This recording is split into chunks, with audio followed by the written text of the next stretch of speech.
Welcome, everyone. We will start in about 3 minutes.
Hi, everyone. We'll start in 1 more minute.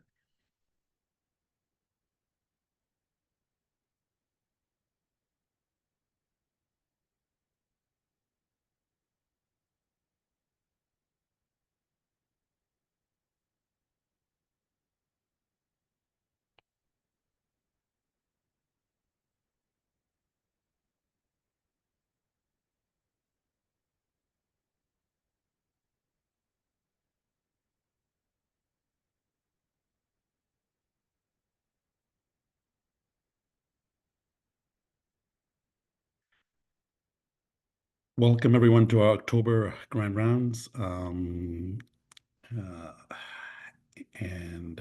before we begin, if you wouldn't mind, I would like to do a land acknowledgement on on the land that we work, study, and live. Before I read it, I want you to take a moment to situate yourself and think about the land under and around you. We recognize that many Indigenous nations have long-standing relationships with the territories upon which the sites of the Department of Psychiatry are located that precede the establishment of the University of Toronto. We acknowledge our presence on the traditional treaties of many Indigenous nations, including the Mississaugas of the Credit, the Anishinaabe, the Chippewa, and the Haudenosaunee and Wendat people. Today, this land is home to many diverse First Nation, Inuit, and Métis people, and we're grateful to have the opportunity to live, work, and gather on these territories. We acknowledge that the university is covered by Treaty 13 signed with the Mississaugas of the Credit and the Williams Treaty signed with multiple Mississauga and Chippewa bands. Since this event is a virtual gathering, a singular land acknowledgement does not capture the richness of our distribution across many locations. There are few places on earth that someone before us has not called home. Thank you for that. Today we have a wonderful lecture. I'm really pleased to welcome our speaker to speak on artificial intelligence and psychiatry. And I want to thank Dr. Suckerlingham for recommending the speaker as well. And I think the audience will be, really welcome to hear this talk. Evaluation link will be sent to all the attendees after the presentation. Your feedback is always appreciated as we move forward in continually improving this event. The next citywide psychiatry grand round is November 28th. Keep that in mind. It's a special Paul Garfunkel lecture, and it talks about AI and as well. So keep that in mind. I'm going to stop sharing.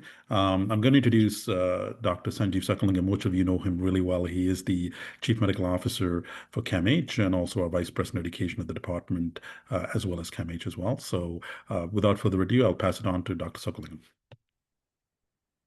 Thank you, Raj. And again, thank you for everyone attending. And CAMH is happy to be hosting this particular citywide round. And it's my pleasure to introduce Dr. Tristan Glatard. I think all of you will have his extended bio, but wanted to highlight that Dr. Glatard is a senior scientist at the Center for Addiction and Mental Health and the scientific director of the Krembil Center for Neuroinformatics. He's also the BMO AI chair at CAMH as well. He we were fortunate to recruit him as he served previously as a professor of computer science and software engineering at Concordia University in Montreal, where he held a Tier 2 Canada Research Chair in Big Data for Neuroinformatics. And Dr. Glatard is leading much of our Krembil Center for Neuroinformatics and our wealth of scientists and trainees doing important work in this area. But also, Dr. Glatard has been integral to our hospital-wide AI initiative across looking at AI integration in clinical research, education, and operational efficiencies as well. And so I'm excited to be introducing him and for all of you to hear his presentation today, which will focus on AI in psychiatry, status, promises, and paths forward. So welcome, Tristan. Thank you very much, Sanjay, for the very kind introduction. Thank you also, Dr. Rasasingham, for the invitation. Very happy to be here. Good afternoon, everyone. Let me share my screen.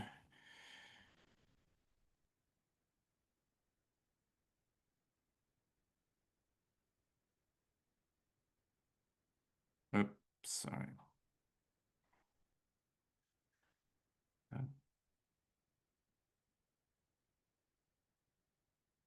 All right, you should see a screen with a purple background. Yeah, so very happy to be here, very excited. I'm going to talk, as mentioned, about artificial intelligence in psychiatry. Also, happy Halloween to everyone here. So I guess the outline of the red line of my talk is going to be discussing how to develop reliable and ethical AI for psychiatry. I'm going to start with a brief introduction, sort of describing the current state of AI in mental health, highlighting, the current applications, where we're going, what are the challenges, and what are the promises. In a second part, I would like to focus on the risks ahead associated with the development of AI. There's, many conversations in different contexts around the risks associated with AI, and I think it's important to sort of, summarize them. As part of the development of reliable and ethical AI, I think the evaluation issue is very central. AI models are very much, developed through evaluation methods, and I think it's important to give an overview of that. And I'll tell you a little, I'll describe some of the works that we're doing at CAMH around that. And finally, just in terms of path forwards, I'd like to talk a little bit about foundation models for non-text data. AKA, can we reproduce a ChatGPT moment for other modalities than text, which I think, has the potential to change psychiatry. I have two additional parts, one focused on MRI analysis, one focused on Gen AI in the research workflow. I don't think there will be time for that, but I'd be very happy to take any question related to these two themes in case, it's of interest. So let's start with the current state of AI in mental health. When we speak about AI, I think, it gives different, or it has different connotations or different implications for different people. I like to roughly classify AI applications or types of AI systems in two broad categories. The first one is predictive models. Predictive models have been around for quite a bit of time, but I think AI is reviving them and bringing a new reality and new perspectives to them. The target in predictive models is to predict things like risk factors, to do things like digital phenotyping, subtyping diseases, aiming to provide decision support systems, predicting things like treatment response, etc. Just as an example, and I will say a few words about that later, I've put here, just to fix some ideas, a recent abstract from Dr. Fiona Kautz, who's going to join the Krembil Center for Neuroinformatics in a few months. And that's an abstract that predicts a response to antipsychotic treatments, which I think is quite interesting. The main common denominator of predictive models is that they require a lot of data. When we say AI requires a lot of data, typically we refer to predictive models. This data can come in different forms, structured and unstructured EHRs, imaging, omics, wearables, your preferred data modality. And historically, this requirement for high amounts of data and high quality data has been a main bottleneck for the onset of predictive models. And when I talk about the ChatGPT moment, I'm going to refer to that afterwards. The second class of AI systems and applications are related to conversational agents. They've been really emerging at a very fast pace over the past 2 or 3 years following the onset of large language models, including tools such as ChatGPT. Conversational agents are now being developed and start to be used for different types of talking therapies, including CBT, motivational interviewing, but also for diagnosis tasks to support ambient scribes and for various education purposes. And so the kind of snapshot that I put here is a recent randomized trial of a Gen AI chatbot that has been evaluated for anxiety, for depression, and for weight-related conditions, which I think is quite exciting to see, this technology reaching the stage that it's being used in randomized trials.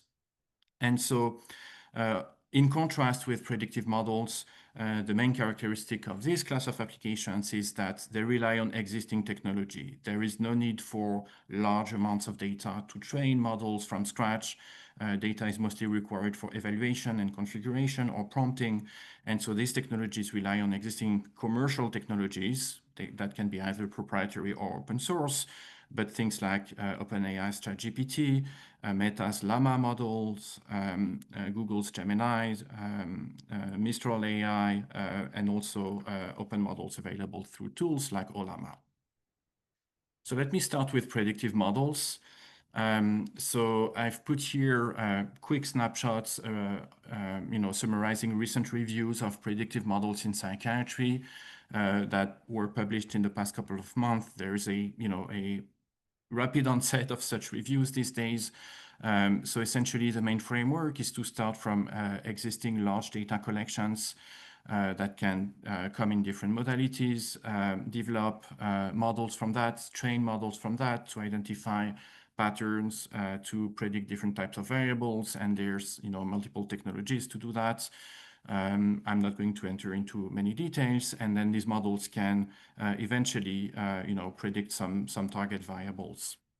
And so, if we zoom in particular conditions, again, there's a few reviews that came up in the past month. I believe this one was published right before summer, focusing on predictive models for schizophrenia.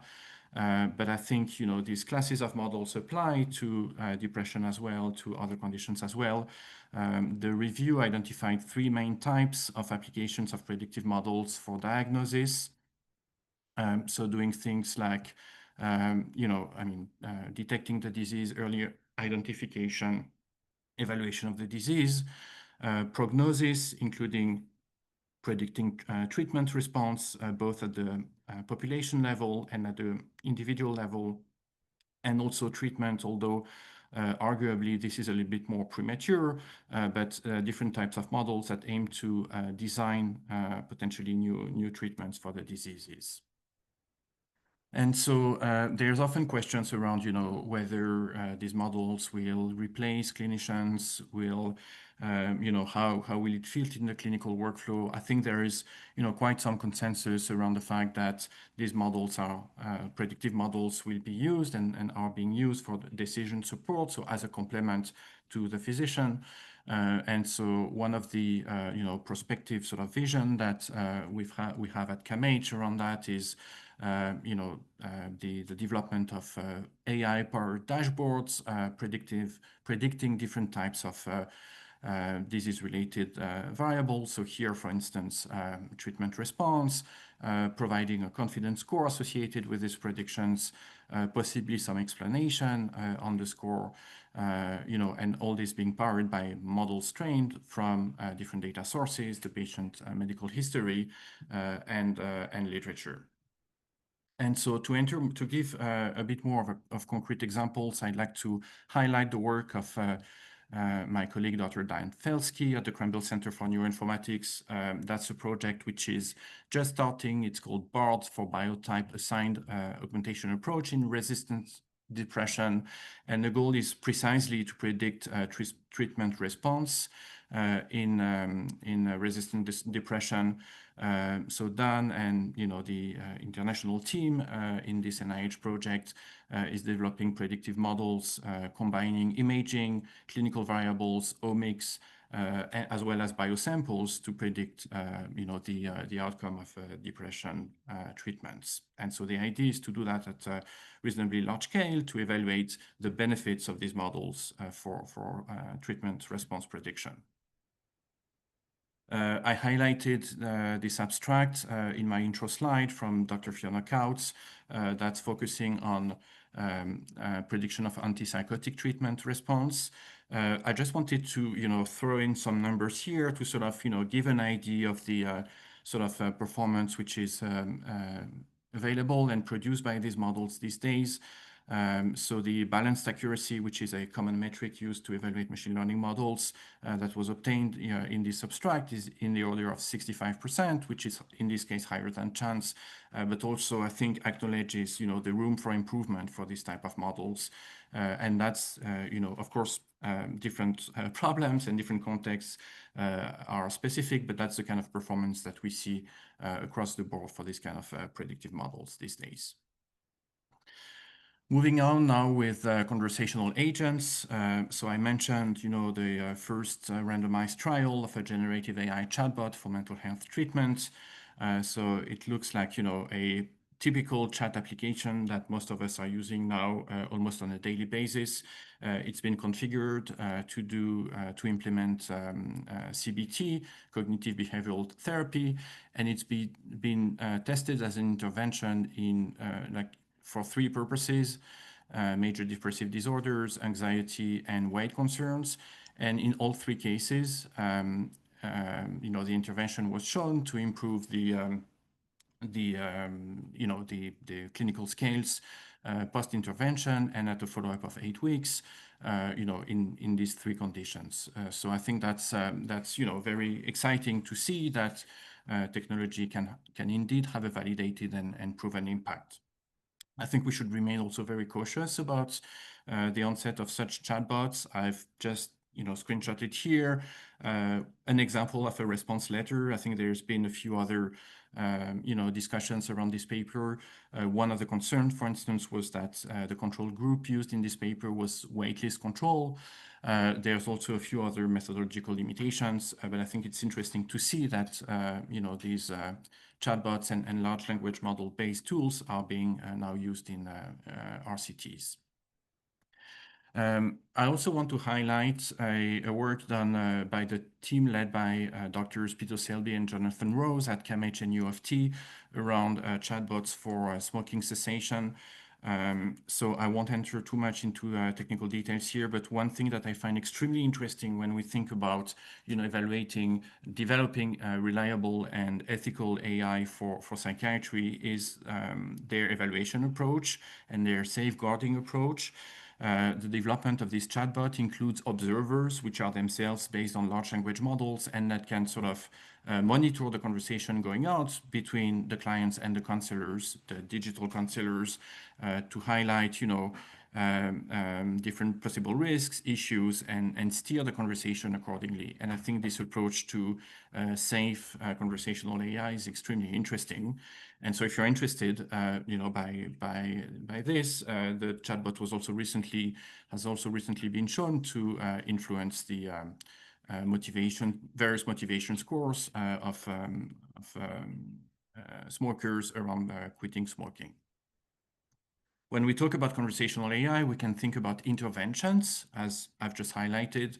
We can also think about documentation, and there's lots of works around AI scribes, that essentially support documentation in different clinical contexts. There's also a few papers discussing these scribes, discussing evaluations and various concerns around these scribes, and I've just screenshotted here a commentary from last year that I found particularly interesting.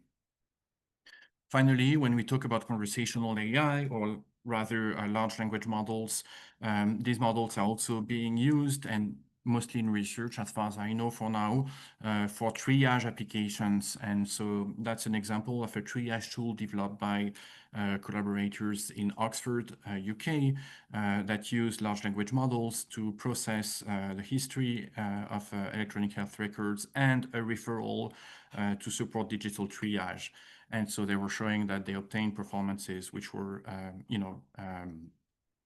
quite high, above 90% of F1 scores, which I think is interesting as we start thinking about more about digital triage. All right, so that's the broad overview of potential applications of AI in psychiatry. As I said, I think it's important to think about the risks ahead.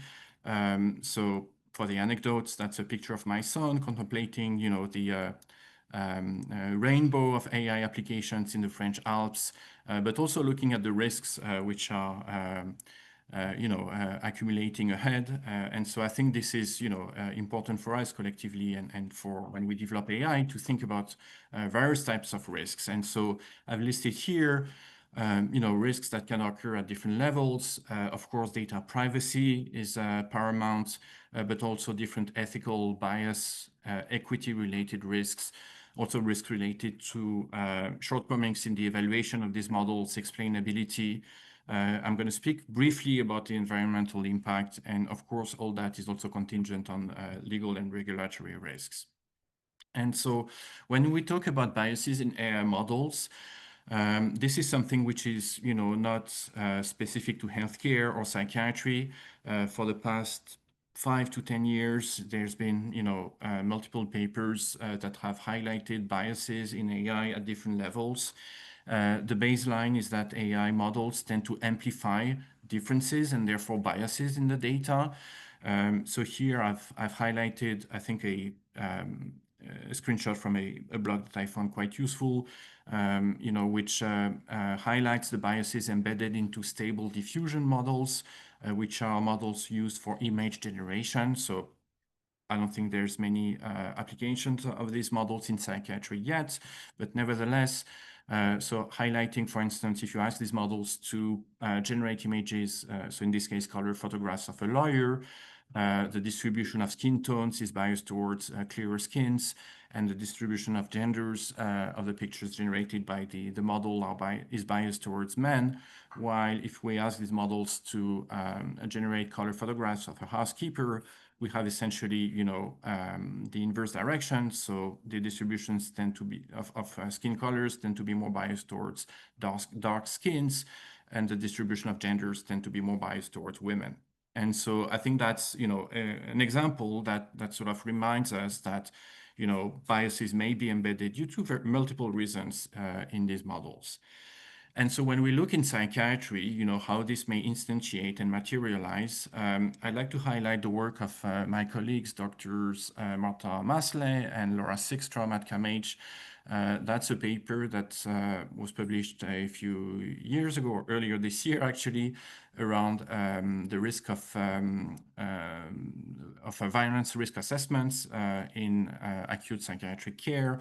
And so what this paper showed is that if you look at risk ratios for having assessments of high risk for violence or aggression without a subsequent violent incident, there are actually, some clear factors that sort of increase this risk ratio, such as, for instance, when patients are brought in the acute care by the police, when they have a serious mental health condition, or even their housing status. And so I think it's interesting to realize that, all these recognizes biases in the data, in the practices, which, will transmit within AI models and will likely be amplified.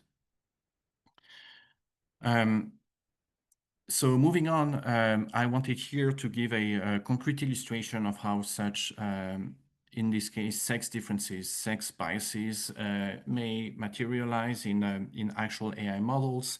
This is the work of my student Hiba Akadar, who's co-supervised with my former colleague from Concordia, Dr. Mirko Ravanelli, who is the developer of a toolkit called SpeechBrain, which is the main speech detection toolkit in PyTorch, one of the leading deep learning toolkits.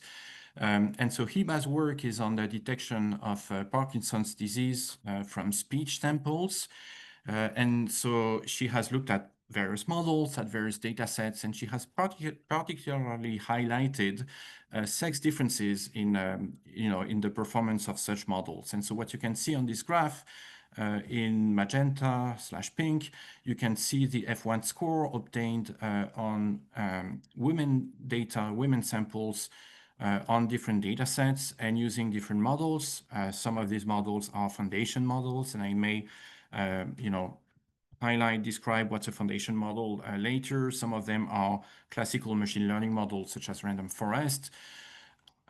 We can also see the performance obtained on male samples in blue and the performance obtained in all samples taken together in green. And so what's interesting to see is that only women samples, so the model was only able to provide performance better than chance and actually reasonably high performance above 0.8 F1 score on women samples, while for males, or if we looked at the data sets altogether across sexes, the performance was not better than chance. And I think this result is interesting because it highlights mainly two things. One, if we hadn't looked at sex, we would have concluded that on this particular data, of course, Parkinson's detection from speech was not working at all, and we would have missed completely the fact that, for women on this data, it actually works. And two, that also highlights the need to potentially develop models that are specific to sexes, depending on the kind of problem that we are looking at. Finally, when we talk about risks and biases, I think it's important to also talk about the environmental impact of AI models. So again, there's lots of conversations, I think, around that. I think the reference work is, or reference works around that is published by people from Hugging Face, in particular, Dr. Sasha Lucioni and colleagues. So here I highlighted a few things. One is a benchmark of AI tasks where the authors measured carbon emissions for these different tasks. So you can see here estimations of carbon emissions across 1,000 queries of these different tasks. And that's the Y scale is logarithmic. So we're really looking at order of magnitudes here. What's interesting to realize is that if we take multitask models, so typically models which are such as large language models, such as what ChatGPT does, so models which have been trained to be general purpose, to do multiple different tasks, their energy consumption and therefore CO2 emissions are typically an order magnitude higher than the same models specialized for a particular task. So for instance, if we looked at text classification with a model, which has been trained only for text classification, we'd obtain the red estimates here. While if we looked at a general model that can do text analysis, including text classification and other things, summarization, etc., then the energy and therefore CO2 emissions are an order of magnitude higher. And so I think that's important to keep in mind. In case you're interested to measure CO2 emissions in your context, that's something which is, of course, very much related to energy consumption. I would recommend looking at a library called Code Carbon, which is, easy to use and readily available, that allows to get these kind of emissions easily. When we talk about the environment impact and energy consumption, I think it's also very important to talk about model sizes. And so there's been, sort of hype around the building development of ever larger models in AI in general, on these premises that more data could lead to larger models and therefore better performance. And even though it has been the case for many years in the past, we have now reached a plateau. And so I wanted to highlight this paper published at the beginning of summer by a team led by the main scikit-learn developer or the scikit-learn creator. And so highlighting that for multiple tasks, including segmentation in medical imaging, including common computer vision tasks, including natural language tasks such as the use of large language models, and including typical data science tasks. So in a context of psychiatry, that would correspond to models trained on clinical data. So think tables of numbers. We see a plateau. So if we look at model size expressed in different scales on the x-axis versus performance on the y-axis, and again, this is the x-axis is in log scale, we see that actually we're reaching a plateau in terms of the performance that we get for, as we increase the model size. And so I think this is interesting to put in perspective of energy consumption, overall resource and data consumption when we think about the environmental impacts of AI. Okay. Before I move to the next section, I'm just keeping an eye on the chat. Right, there is a question around the sort of policies that can be placed to ensure safe performance of Gen AI for CBT applications, specifically with sensitive populations like youth. I think that's a very critical question. Maybe I will highlight two aspects. One is related around potential suicidality detection. I think this is very central when we talk about the safety of Gen AI for conversational AI, and in particular with youth. There are ongoing discussions with the 988 team at CAMH around that. So how do we, what would be good recommendations around suicidality detection in conversational AI? And so typically, I think it's very important to, one, detect suicidality in conversational AI agents. And this is something that big tech companies have been working on for a while in the context of social media. So now there are models that can provide an acceptable level of suicidality language detection in conversational AI. So that's number one. And two, when this is detected, have a clear messages around, referring people to humans, to the helplines, and terminating the conversation so that the model doesn't, the system doesn't keep engaging in a conversation that could potentially become very much at risk. The other aspect around the safety of Gen AI is around hallucinations or conversations not respecting, for instance, CBT recommendations and guidelines. And so for that, I would refer you to the paper I've highlighted in a few slides ago from the team by Drs. Selby and Rose at CAMH and U of T, where they use essentially other language models, observer language models, to monitor the conversation for different safeguards. And with this, I'm going to move to the next section. You can see on the right the craft of my daughter yesterday night, nice pumpkin in preparation of Halloween today. But I would like to focus on the evaluation issue. I think this is really key when we think about AI in psychiatry. We have to think first and foremost, how are we evaluating models? What are the pitfalls? Because there won't be any reliable AI models unless we get evaluation right. And so for that, I have highlighted here typical pitfalls. There's a few additional ones, but classical pitfalls related to the evaluation of AI models, not specifically in psychiatry. The first one is metric selection is context dependent and can be quite tricky when we talk about machine learning models. Here, I wanted to highlight I think, typical case study that is a real one. I've been working with my student Dimitrios Kirbizakis on Parkinson's disease classification. So PD for Parkinson's disease versus healthy controls. So that's a diagnosis task. We've been using various data sets, including the PPMI, Parkinson's Progression Markers Initiative, supported by the Michael J. Fox Foundation in the US. And so if you look at this diagnosis task, and I've put sample sizes here. Actually, a few papers report excellent precision recall and F1 score. So, precision recall and F1 being classical metrics used for predictive models. And so with these values, I mean, it's very easy to conclude that the model is doing actually a great job and that it's, doing well and potentially a good candidate for future investigation.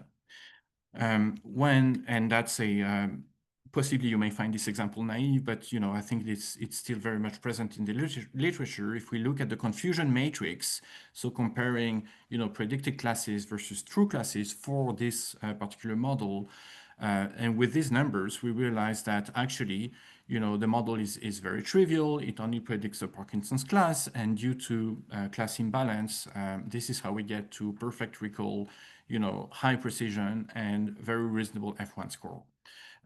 So there's a whole conversation to be had around what metric to use. I'm a big fan of RC area under the ROC curve because I think that's protecting against this kind of class imbalance issues. But I think it's very important to carefully select evaluation metrics when we want to talk about the performance of AI models.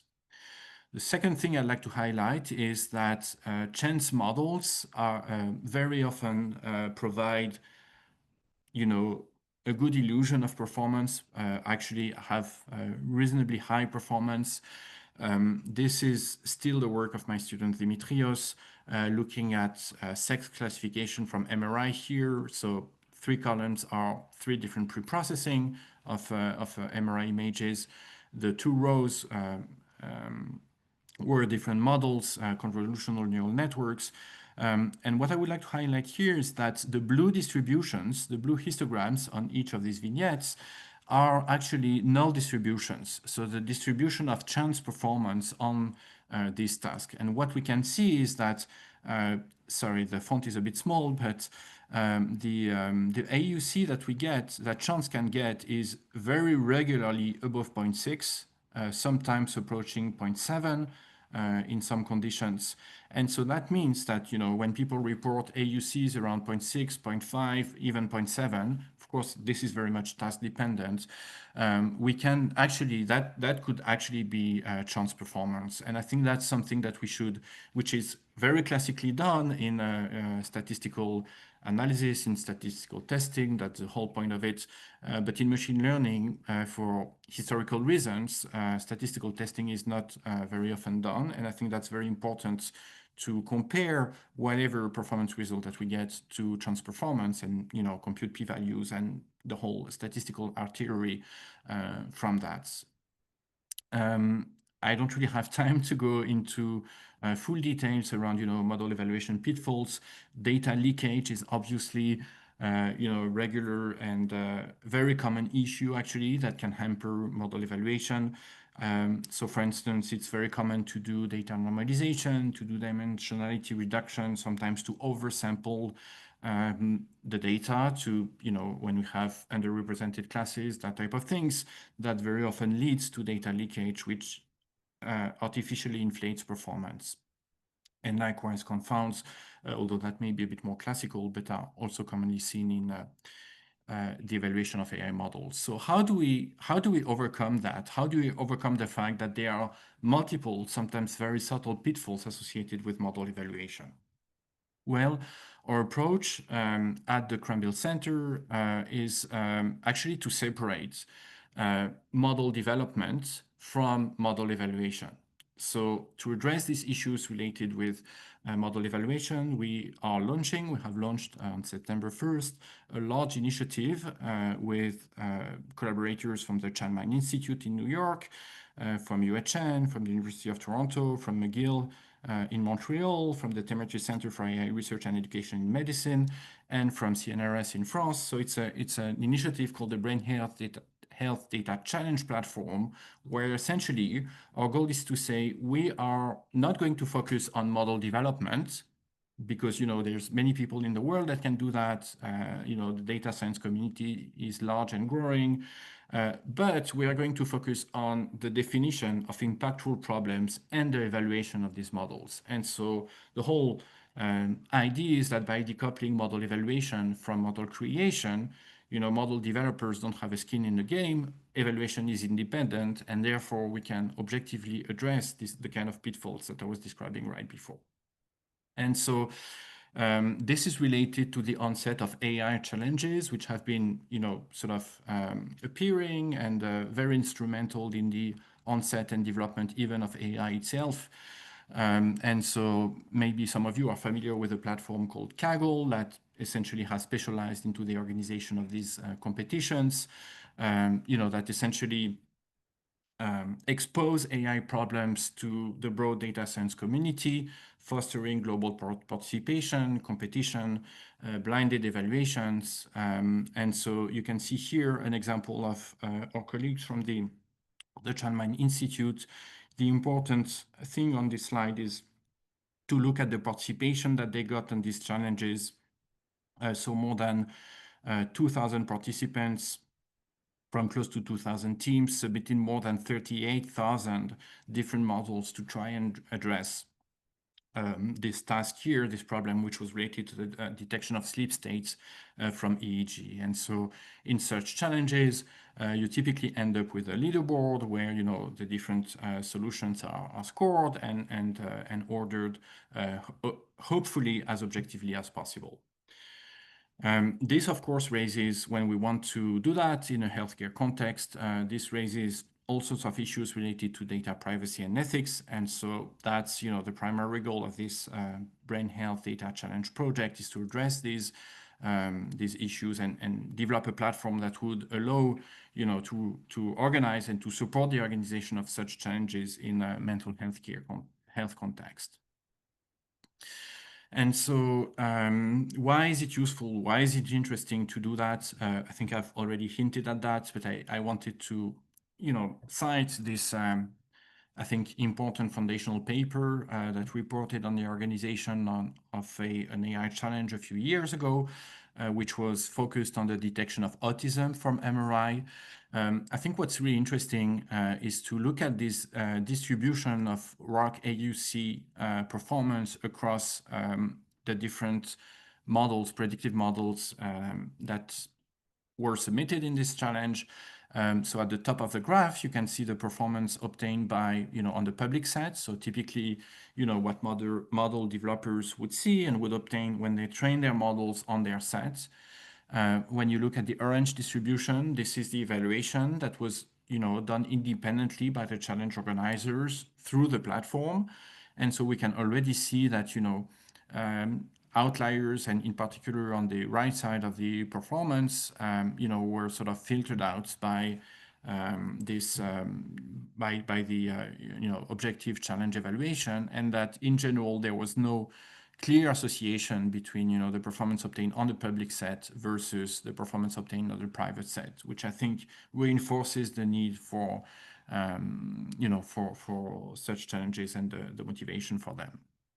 And so what we'd like to do in the BHDC is that, but for multiple mental health conditions, we have ongoing work in different areas. So, sort of reusing the three types of predicting AI models that I was referring to in the introduction.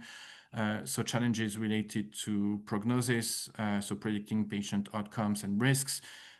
So we have one challenge, being planned for predicting the readmission risk in schizophrenia, a challenge around predicting functioning states in substance use.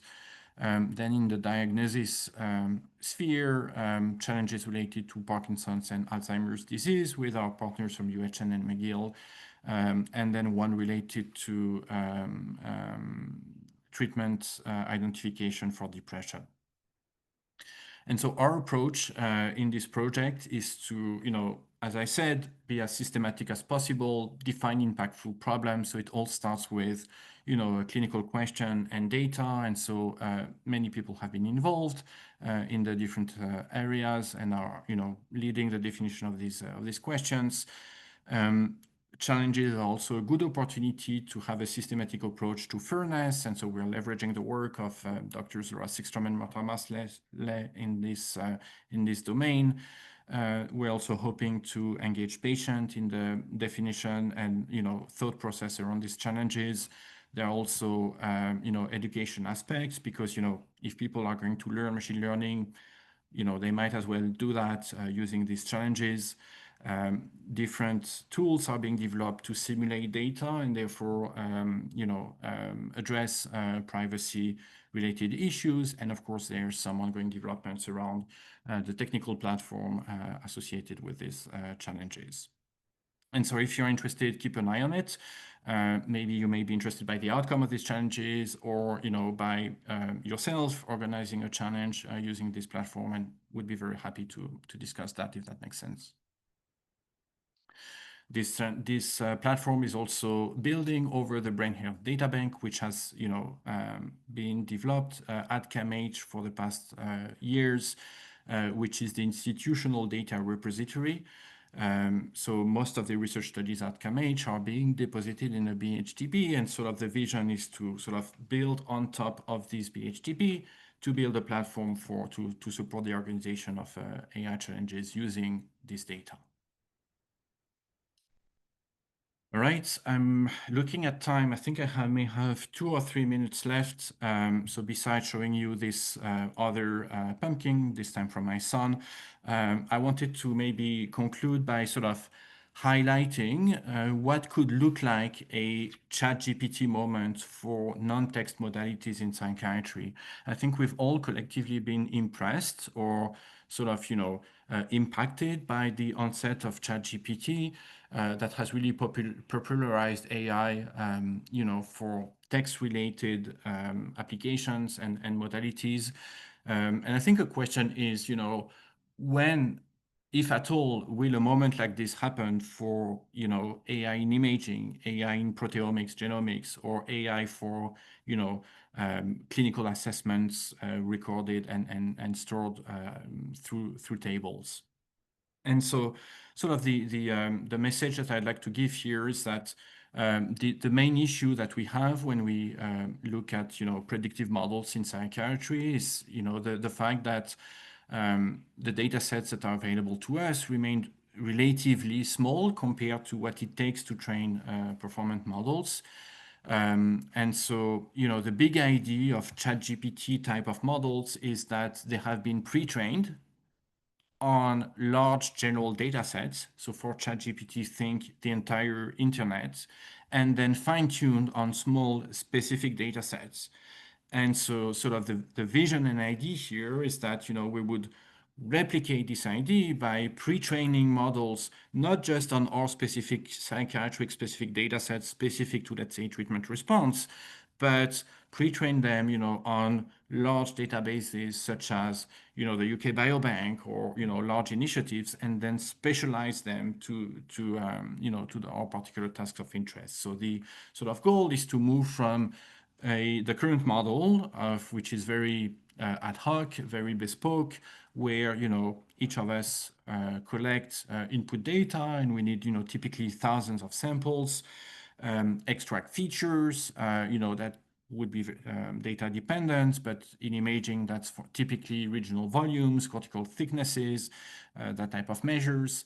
Then train models using our preferred classification regression models, doesn't really matter here, to predict a very specific target variable. And so sort of the idea to sort of enable this what I coined a ChatGPT moment is to do the same thing, but then instead of only relying on the input data, relying on large external databases where yes, samples would be required in large quantity, but then train models that can be reused across specific tasks. And so these are a few examples that emerged in the past 1-2 years, very specifically to imaging, and then feed in these models, on the specific input data, which then would be required in fewer quantities, and then follow up with a similar pipeline. And so we've been looking at some of these models. One of them is called ANAT-CL, that's been published a few months ago. I don't really have time to enter the details into how it was trained, but essentially the promise of these models is that they can do better than traditional models thanks to this idea of pre-training. And so my student Arel Essin has started looking into that in collaboration and co-supervision with Dr. Erwin Dickey from the Krembil Center for Neuroinformatics at CAMH. So looking at how the pre-trained models, so the blue and yellow ones here, would do in comparison to the bespoke or ad hoc models, so the green and red ones here. And so Arul has been doing that on in two different populations, a Parkinson's population, so age range across around 67, and a younger population with age average around 11 years old. And so essentially the main message, and I don't really have time to enter details here, but is that we are not there yet.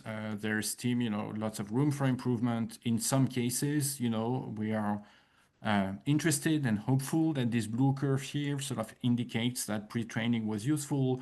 But if we look at, other populations, this doesn't really generalize. So there's, most likely quite a bit of work still to be done to replicate this kind of ChatGPT moment for, in this case, structural memory. All right, maybe final word just to say that if you're interested by other types of foundation models, that has been an active research area for different types of data. So this is an example of a foundation model developed in proteomics, and that has been used to predict the effect of variants. And more recently, a foundation model an example of a foundation model developed for tabular data, which has been trained to sort of predict missing values and different table-related tasks, and hopefully generalize to specific subtasks.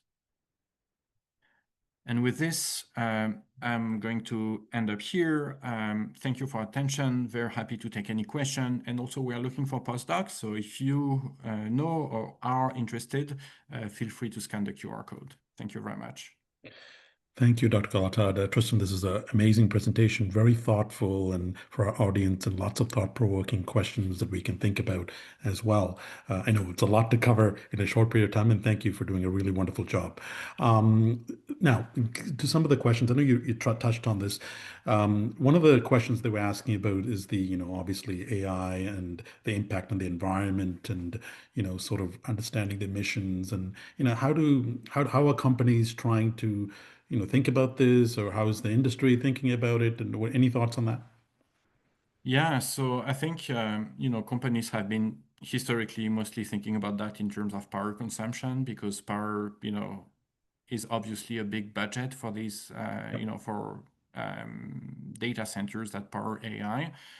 I think it's interesting to also see recently there's been a trend towards more frugal models, like smaller models, including language models. So for instance, we can name the DeepSeek model that essentially provides or claims to provide similar performance at that time to the large language models, but at a fraction of energy consumption. So I think it's a larger conversation, but from a purely technological standpoint, I'm quite hopeful that this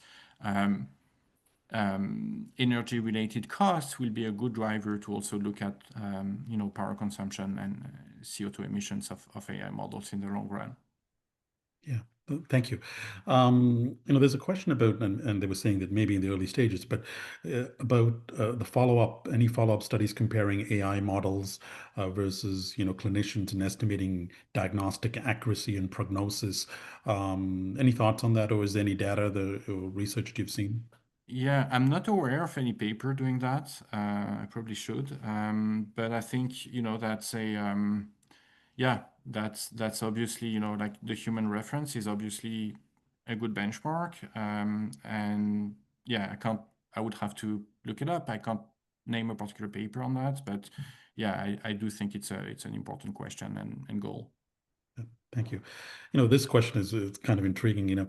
The question about trying to predict immediate suicidality was always a challenge for clinicians and practitioners in this area. I mean, is there something there that maybe AI could effectively predict it better or add to this aspect? Any thought on that? Yeah, okay. So when I was referring to suicidality during the talk, I was referring specifically to suicidality, like suicidality language, express suicidality related language. And I think the models have become, reasonably good at that. I don't think they are near human performance, but typically they report AUCs in the order of 90-ish. I'm thinking in particular of a model developed by Meta. That's a variant of their Llama model. I'm just forgetting the name right now.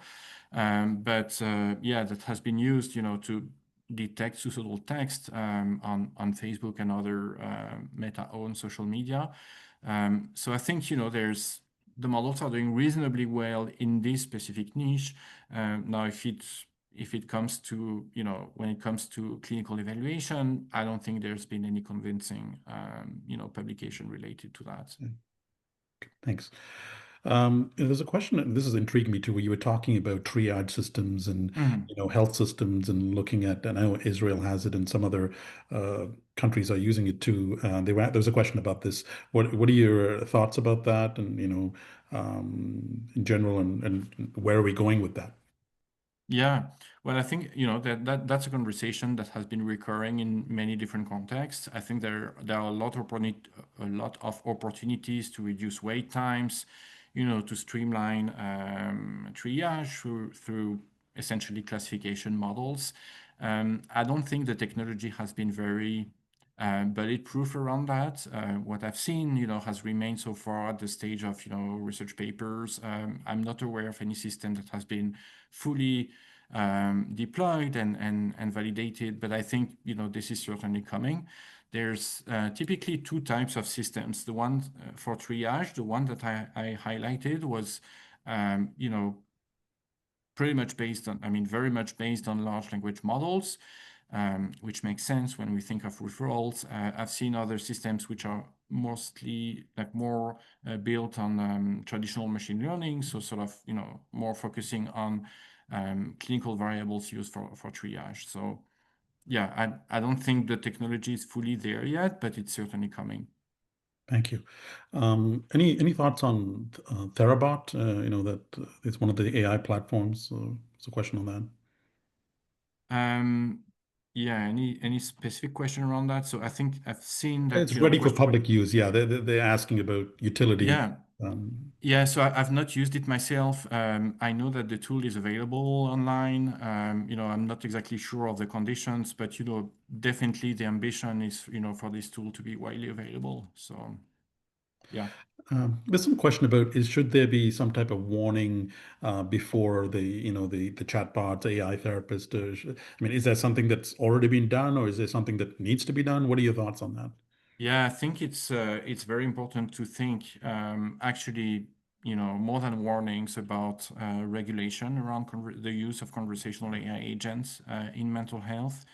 There's different levels at which this regulation can happen. But what I've been exposed to, I think we can think about that at three different levels. One is, at the level of general purpose. So think ChatGPT, Gemini, like this kind of general purpose systems. What should be the response when, typically people express suicidality? And so I've mentioned, I think, there should be a clear detection, ending the conversation, reporting a handwritten, like human written message,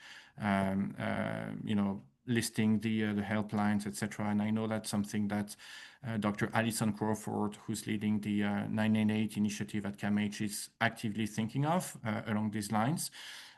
So this is, for general purpose systems. I think there's also, a gray area, which is all the wellness type of applications, journaling apps, that kind of, wellness support.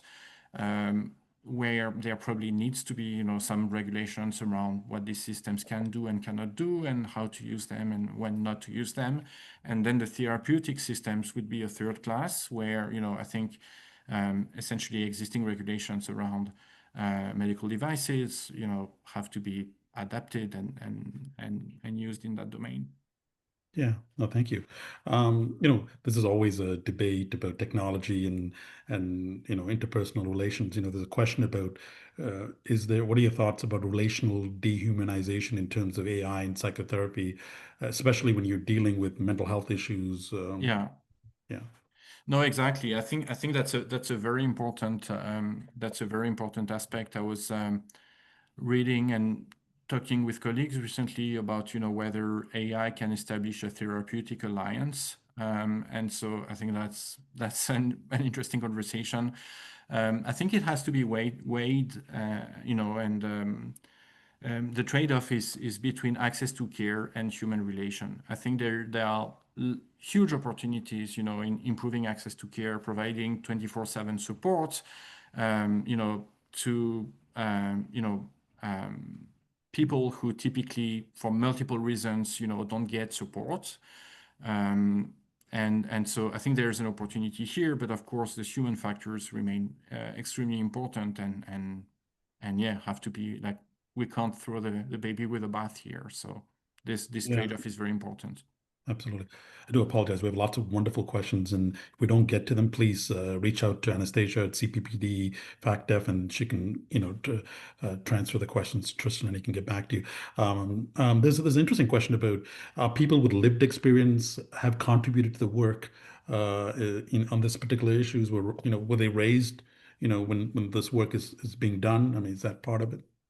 Yeah, so what I can say is that the patient engagement office at CAMH is extremely active. In the initiative that I've listed, the Brain Health Data Challenge platform, we have not gotten there yet, but we are designing ways to engage patients, aside or in the design of AI challenges. I think it's very important to at least start a conversation about how these models may or may not be used, what are important, impactful problems that should be addressed, targeted by AI. What are the limitations? So, yeah, in this initiative, we have a focus on on patient engagement, and that's definitely, I think, a critical aspect. I really want to thank you for this wonderful presentation. I know the questions keep coming, but we will, ask them to reach out and they can come back Of to you. course. And thank you for all the work you're doing. I know if Sanjeev wants to say a couple of words, he can. We're really appreciative of, I know you're so busy, but to come here and talk to us and talk to our audience, it was really very engaging and lots of thought-provoking questions. And thank you for doing that. I want to thank everyone today as well.